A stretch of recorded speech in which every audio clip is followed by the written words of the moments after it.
Reflection आपां पढ़ लिया, रिफ्लैक्शन दे विच मिरर भी दोनों स्टडी कर ले। अज आपां पढ़ते हैं रिफ्रैक्शन ऑफ लाइट की हुंदा। बड़ा इंपॉर्टेंट टॉपिक है ये भी। चैप्टर का सैकेंड पार्ट शुरू हो गया, रिफ्रैक्शन ऑफ लाइट।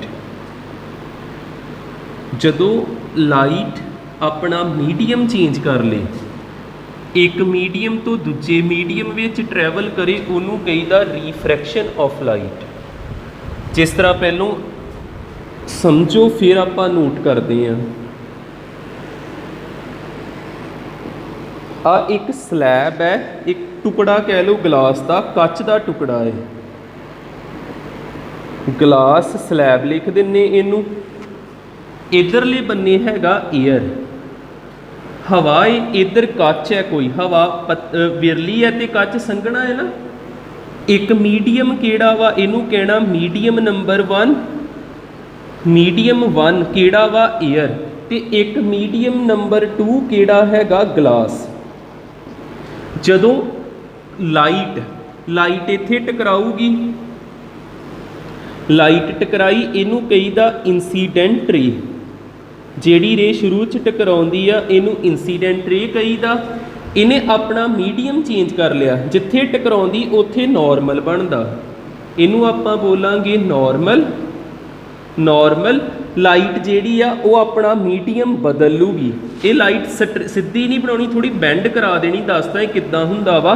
रोशनी जिहड़ी हवा तो कच दे विच एंटर कर गई, हवा तो कच दे विच एंटर कर गई, एक मीडियम तो दूजे मीडियम दे विच चल गई, तो की हो गया रिफ्रैक्शन। क्लीयर हो गया ना।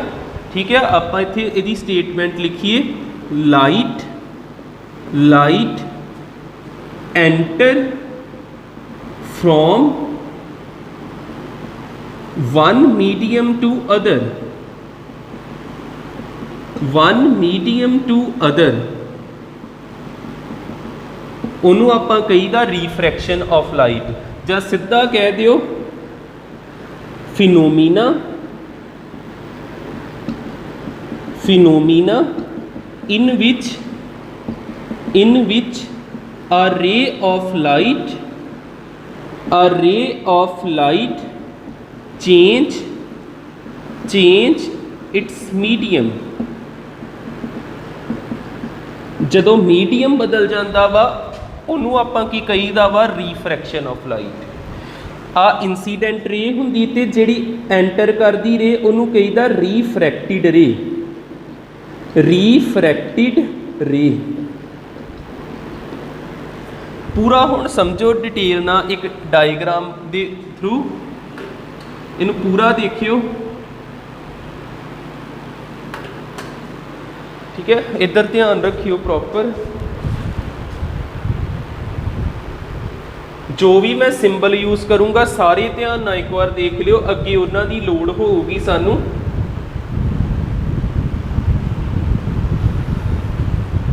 जिस तरह आ कोई कच का टुकड़ा हो गया, इनू आपां कह दिन्ने glass. Glass medium number 2, medium number 2 उपर हैगी आ एयर, इनू आपां मीडियम नंबर 1 लिख दिन्ने।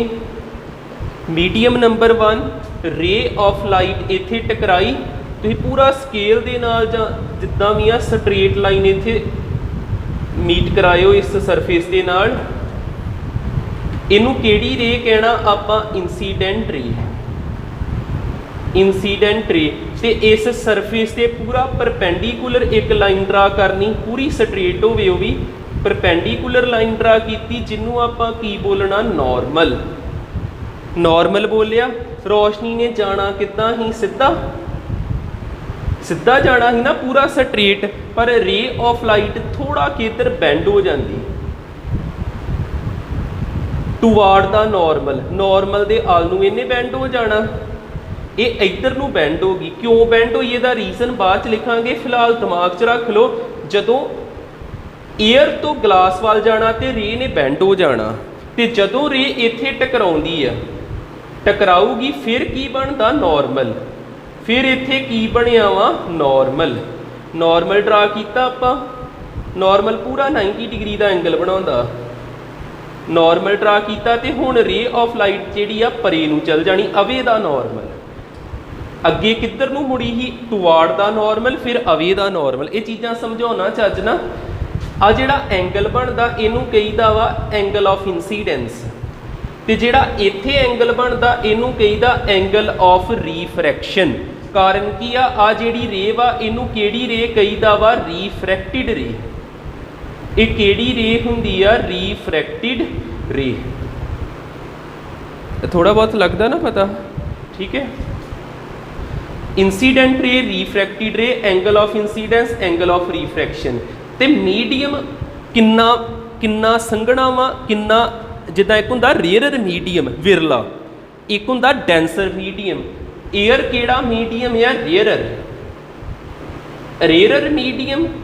ते जिहड़ा कच आ ये संघना वा, ये केड़ा मीडियम हैगा वा डेंसर मीडियम, डेंसर मीडियम। इत्थे आपां एक पॉइंट नोट करिए, इधर लिखदा नोट दे विच जदों रोशनी रेयरर टू डेंसर गई, रेयरर टू डेंसर गई, रेयरर टू डेंसर गई तो की होया बेंड टुवार्ड द नॉर्मल। आ देखो इधर नूं बेंड होई ना, बेंड टुवार्ड द नॉर्मल। एक तो ये लाइन पूरी समझ च रवे। तो जदों रोशनी फिर कच चों हवा च आ गई तो उदों परले बन्ने नूं मुड़ गई, डेंसर टू रेयरर गई। जदों डेंसर टू रेयरर गई उदों आपां की लिखांगे बेंड अवे दा नॉर्मल, बेंड अवे दा नॉर्मल। इन्नियां चीज़ां नोट करियो, जे प्रॉब्लम फिर कुछ ना कुछ समझो ना।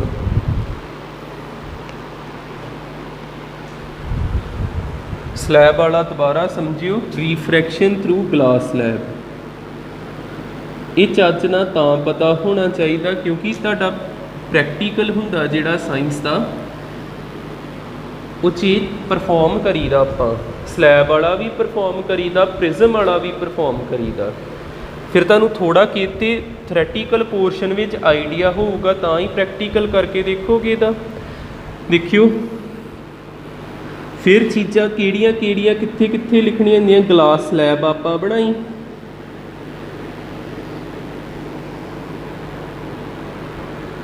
ग्लास स्लैब जिहदा नाम रख दिन्ने आपां ABCD, ABCD।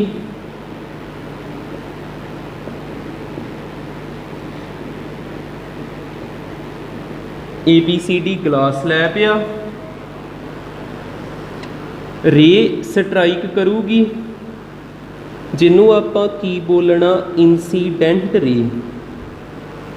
इंसीडेंट रे। इत्थे की बनना नॉर्मल, नॉर्मल पहला एंगल देखियो। नॉर्मल ते इंसीडेंट रे जिहड़ा एंगल बनाउंदे ने, एक नॉर्मल एक इंसीडेंट रे जिहड़ा एंगल बनाउंदे उहनूं कहीदा एंगल ऑफ इंसीडेंस। क्लीयर होया।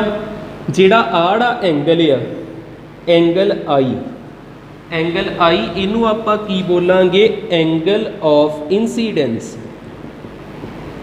Angle of incidence. उस तो बाद देखियो रे ऑफ लाइट ने जाना किद्दां ही पूरा स्ट्रेट, जाना पूरा स्ट्रेट हुंदा वा, पर ये बैंड हो जानी, बैंड होगी थोड़ी क लाइट। किधर नूं बैंड होई, नॉर्मल दे वाल नूं। ते आ जिहड़ा एंगल बनदा इनू कहीदा angle R, angle of refraction. की आ गया एंगल आर, इनू की बोलांगे आपां angle of refraction, angle of refraction. ते ये जिहड़ी रे जांदी पई ना आ वाली एरो वाली, इनू आपां कहना रिफ्रैक्टिड रे, रिफ्रैक्टिड रे, रिफ्रैक्टिड रे।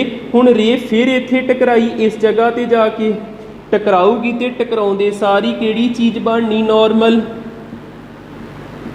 इत्थे की बनना, नॉर्मल।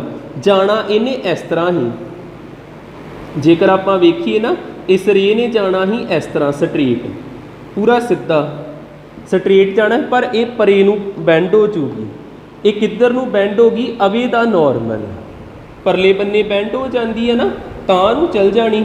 आड़ा एंगल बनता वा इनू कहीदा एंगल ऑफ अमरजेंट, ते आ जिहड़ी रे हुंदी आ इनू कहीदा अमरजेंट रे, अमरजेंट रे। आ एंगल ऑफ इंसीडेंस और एंगल ऑफ अमरजेंट। क्लीयर हो गया? ठीक है। लास्ट वाला जिहड़ा एंगल ई बनिया इनू कहांगे आपां एंगल ऑफ अमरजेंट, एंगल ऑफ अमरजेंट। हुण आ ध्यान नाल देखियो, एक चीज़ इत्थे बड़ी वधिया तुहानूं सीखण नूं मिलूगी। इधरले बन्ने एयर आ, अंदर बार आ कच ही पूरा ग्लास ही, ते फिर बार बार किहड़ी चीज़ आ गई एयर। रोशनी कित्थों एंटर हुई हवा चों ते किधर बाहर निकली हवा दे विच। एयर चों ही एंटर हुंदी ते एयर च ही निकल जाती। इधरला मीडियम ते इधरला मीडियम इक्को, फिर इधरला एंगल ते इधरला एंगल भी इक्को हुंदा। एंगल आई ते एंगल ई सेम हुंदे जी, बिकॉज ऑफ सेम मीडियम। जेकर मीडियम सेम आ ते एंगल नहीं बदलते, बिकॉज ऑफ सेम मीडियम। इन्ना क्लीयर हुंदा? मैं एंगल आई नूं एंगल ई दे बराबर क्यों लिखिया? कारण की आ, इधर भी एयर इधर भी की आ एयर, ये दोनों सेम होणगे, पर एंगल आई ते एंगल आर इक्वल नहीं हुंदे। ये भी याद रख लियो, एंगल आई ते एंगल आर इक्वल नहीं हुंदे। कारण की आ, मीडियम डिफरेंट। इधर एयर ते इधर किहड़ी चीज़ आ? ग्लास। ठीक है ना? इत्थे आपां लिख सकते हैं because of different medium, different medium. मान लो तुहानूं क्वेश्चन आ गया, क्वेश्चन की आ? क्वेश्चन उन्होंने क्या वा right law of refraction. Refraction के किहड़े किहड़े नियम हुंदे उन्होंने क्या? लिखो राइट लॉ ऑफ रिफ्रैक्शन। पहला नियम याद रख लो, इंसीडेंट रे नॉर्मल रे। एक किहड़ी रे? इंसीडेंट रे, नॉर्मल रे ते एक रिफ्रैक्टिड रे। ये तिन्ने इक्को प्लेन ते हुंदियां। जिद्दां आ प्लेन सरफेस आ बोर्ड, ना तो प्लेन दे इधर रे ने जाना ना प्लेन दे उधर जाना, सारियां इक्को जगह ते ड्रा कीतियां, इक्को जगह ते ही है ना। आ इंसीडेंट रे भी बोर्ड ते बनाई, नॉर्मल रे भी बोर्ड ते बनाई, ते रिफ्रैक्टिड रे भी बोर्ड ते बनाई।